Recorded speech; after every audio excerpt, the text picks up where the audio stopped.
Assalamualaikum warahmatullahi wabarakatuh. Halo sobat akuntansi, ketemu lagi sama Bu Adelia di sini.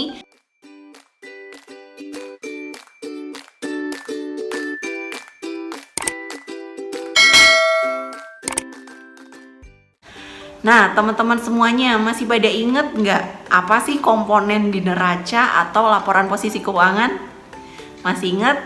Ya, komponennya adalah aktiva sama dengan pasiva, atau kalau kita jabarkan maka aset sama dengan liabilitas kita tambahkan dengan ekuitas.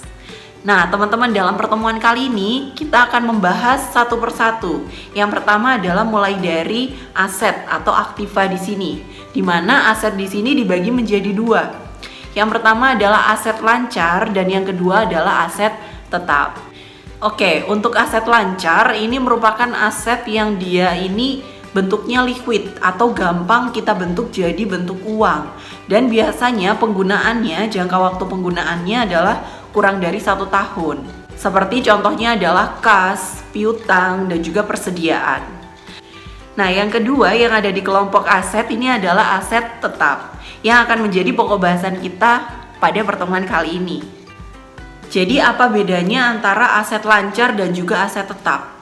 Kalau aset lancar, seperti yang sudah Bu Adel katakan di awal tadi, bahwa ini adalah aset yang dia bentuknya liquid atau gampang kalau kita ingin ubah menjadi bentuk kas. Dan jangka waktu penggunaannya biasanya kurang dari 1 tahun. Sedangkan untuk aset tetap, ini merupakan aset yang bisa digunakan berulang-ulang kali oleh perusahaan.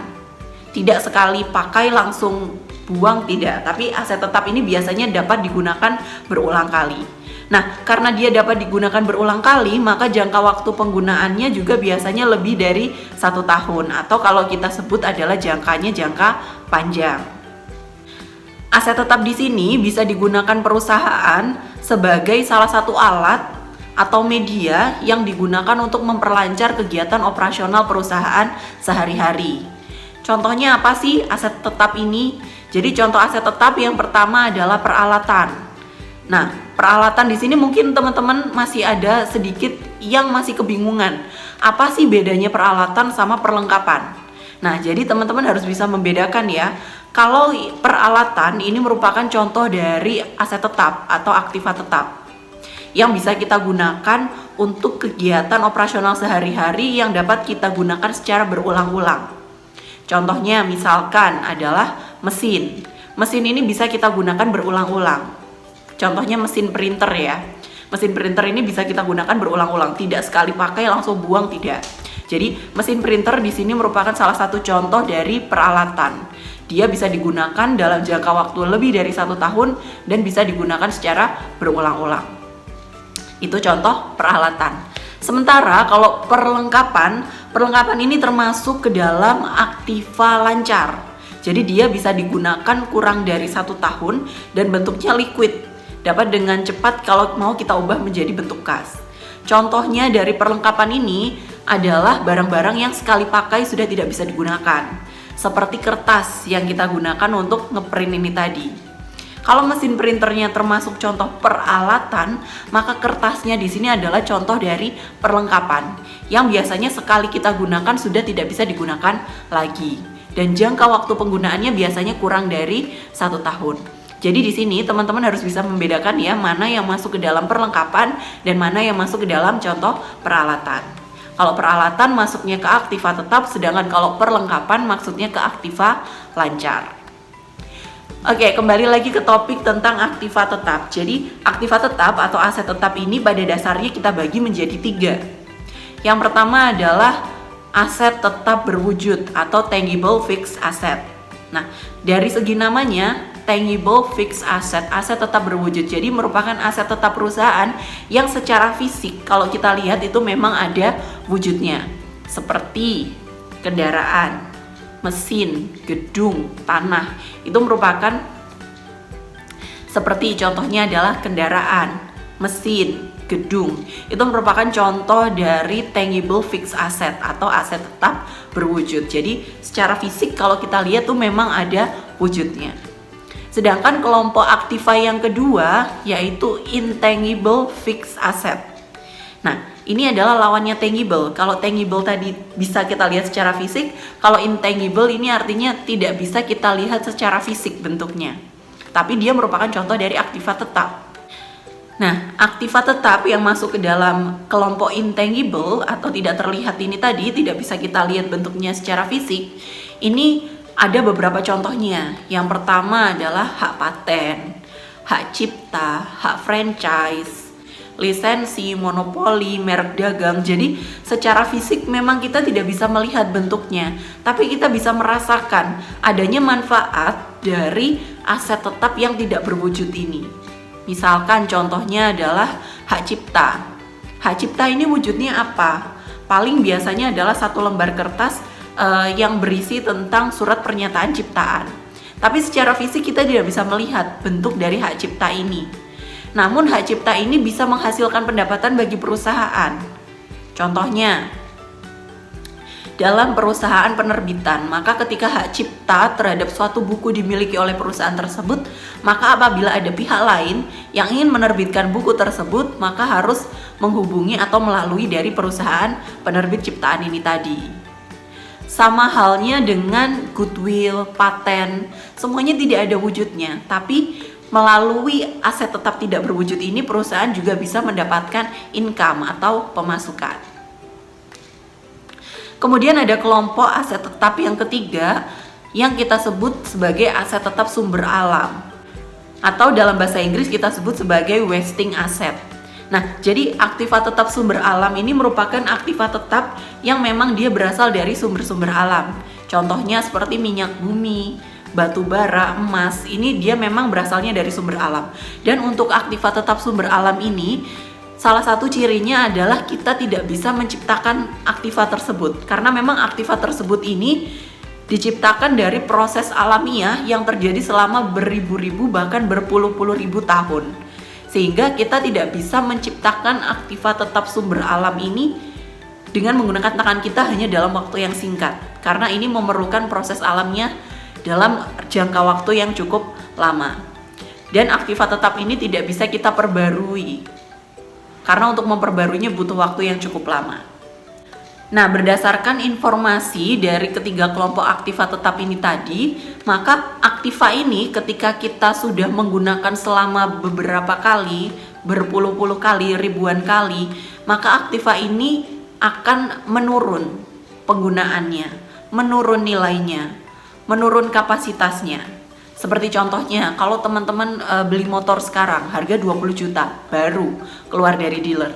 Kemudian teman-teman gunakan motor itu selama 1 tahun, kemudian 1 tahun kemudian dijual. Apakah teman-teman bisa menjual motor tersebut dengan harga yang sama dengan harga belinya, dengan harga 20 juta? Pasti rata-rata tidak bisa, karena harga jualnya sudah mengalami penurunan. Mungkin teman-teman akan bisa menjual di harga 15 atau 17. Tidak bisa sama dengan harga ketika menjual, yaitu 20 juta. Kenapa demikian? Karena motor ini merupakan salah satu aktiva yang dia sudah digunakan. Kalau dia sudah digunakan berarti dia mengalami penurunan fungsi, maka ketika dia dijual kembali nilainya tidak akan sama ketika seperti membeli baru di awal. Nah, penurunan fungsi ini kalau di dalam akuntansi kita biasa menyebutnya dengan penyusutan. Baik itu penyusutan secara fisik di mana ada penurunan fungsi sudah tidak seperti baru lagi, maupun secara nilai nominalnya. Jadi kalau tadi motor ketika baru dia masih enak diajak ngebut, tapi setelah 1 tahun digunakan mungkin sudah pernah jatuh, lecet-lecet, sehingga secara fisik sudah tidak baik seperti baru lagi. Dan juga secara nominal. Secara nominal kalau kita beli 20 juta, ketika 1 tahun kita pakai apakah masih laku kalau kita jual dengan harga 20 juta? Nah, itu berarti mengalami penurunan nilai nominal.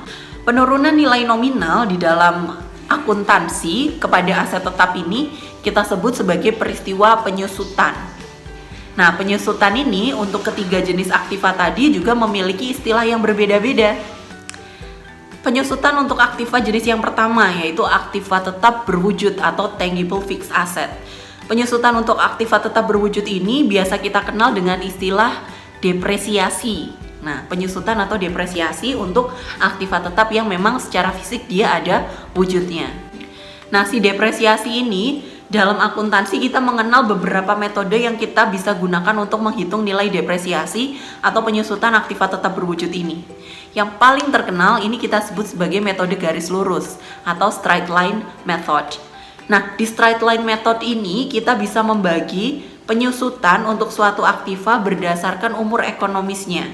Jadi misalkan motor tadi kita beli dengan harga 20 juta rupiah dan motor ini bisa kita gunakan selama 10 tahun dengan tanpa nilai sisa, maka besarnya penyusutan setiap tahun dari motor ini adalah sebesar 2 juta rupiah. Dari mana 2 juta rupiah? Jadi 2 juta rupiah ini asalnya dari 20 juta rupiah harga motor kita bagi dengan umur ekonomis motor tadi yang bisa digunakan selama 10 tahun. Berarti 20 kita bagi 10 hasilnya adalah 2 juta rupiah per tahunnya. Jadi motor ini setiap tahun mengalami penurunan nilai atau depresiasi sebesar 2 juta rupiah. Ada lagi metode yang disebut dengan metode jumlah angka tahun. Nah, kalau metode jumlah angka tahun ini membutuhkan perhitungan matematis yang didasarkan dari jumlah angka tahun. Jadi misalkan 10 tahun maka jumlah angka tahunnya kita jumlahkan nih. 10 kita tambahkan 9, 8, 7, 6, 5, 4, 3, 2, 1. Lalu kita jadikan sebagai pembaginya. Ada juga yang berdasarkan jam produksi atau jam kerja. Ada juga yang berdasarkan dari output yang dihasilkan dari aktiva tersebut. Nah, ini merupakan contoh-contoh dari metode penyusutan aktiva tetap berwujud atau depresiasi dari tangible fixed asset. Untuk penyusutan di kelompok aktiva tetap yang kedua adalah penyusutan untuk aktiva tetap yang tidak berwujud atau intangible fixed asset. Nah, untuk penyusutan aktiva tetap yang tidak berwujud ini kita kenal sebagai istilah amortisasi. Nah, jadi penyusutan aktiva tetap yang tidak berwujud ini kita kenal sebagai istilah amortisasi. Dan juga untuk penyusutan aktiva tetap yang berasal dari sumber alam atau wasting asset kita sebut dengan istilah deplesi, di mana aktiva tetap sumber alam ini biasanya penyusutannya kita hitung berdasarkan berapakah manfaat yang sudah kita ambil dari aktiva tersebut. Berapa kira-kira estimasi dari nilai keseluruhan aktiva tetap sumber alam ini. Oke, itu tadi adalah pembahasan kita tentang aktiva tetap, yaitu aktiva tetap yang ada berasal dari aktiva tetap yang bisa kita lihat wujudnya atau tangible fixed asset, kemudian aktiva tetap yang tidak bisa kita lihat wujudnya atau intangible fixed asset, dan juga aktiva tetap yang berasal dari sumber alam atau wasting asset. Nah, kalau teman-teman sekalian masih memiliki pertanyaan tentang materi aktiva tetap ini, teman-teman bisa tuliskan di kolom komentar yang ada di bawah sini. Nanti kita bisa diskusi bareng-bareng tentang materi yang teman-teman tanyakan. Oke, cukup sekian materi dari Bu Adil hari ini. Bu Adil cukupkan, sampai ketemu di video selanjutnya. Terima kasih. Assalamualaikum warahmatullahi wabarakatuh.